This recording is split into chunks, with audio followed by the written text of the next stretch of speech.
साहेब बघा आमचा गहू कसा झाला साहेब. तुम्हाला 3 कॅलनाचे पाणी दिले. काय पाहिजे कोणत्या तुम्हाला? कॅलनाचं पाणी दिलं साहेब? काय अर्ध्या कॅलनाचं कॅलना पाणीचं पाणी काय कॅलनाचं कॅलना पाणी मध्ये दिलं कचरा तुम्हाला. अटकला म्हणून ते कॅलनाचं तुम्ही पाणी टाक- चाललं.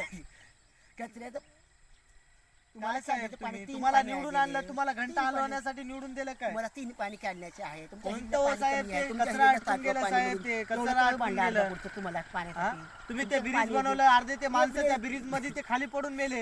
हा? आता- अपघात व्हायले साहेब. तुमचं ब्रिज आला, हा. तुमचा बायपास आहे अर्धा कोणता तालुक्यात बायपास? त्याचं. तिथं म्हातारे माणसं जायना गेले तुमचं ते. फ्री- तुमचं नळाला पाणी आलं, फिल्टर पाणी आलं. वर्षाला एकदा येते सर फिल्टरचं पाणी ते. रोज देते, रोज 24 घंटे पाणी. नाही साहेब, तुम्हाला. या वर्षी 24 तुम्हाला घंटे आम्ही पाणी निवडून पाहिजे, आणून देऊ तुम्हाला शकत 24 घंटे पाणी. नाही साहेब नाही. तुम्हाला या वर्षी आम्ही 24 निवडून घंटे आणून तुम्हाला देऊ शकत नाही. पाणीसाठी आणि ते तुम्ही 24 हिर ती घंटे. हिर खणली ना, ती तुमच्या हिर पुरी हिरीला आटून गेली साहेब. आटून गेली. हा? काय तर तुम्ही तुम्हाला कोणतं 3 काम पाणी करायला कॅलनाचे साहेब? दिले. हं? तुम्ही काम कोणतंच करणार गेलं साहेब. आमचा गहू बी येणार गेला बरोबर.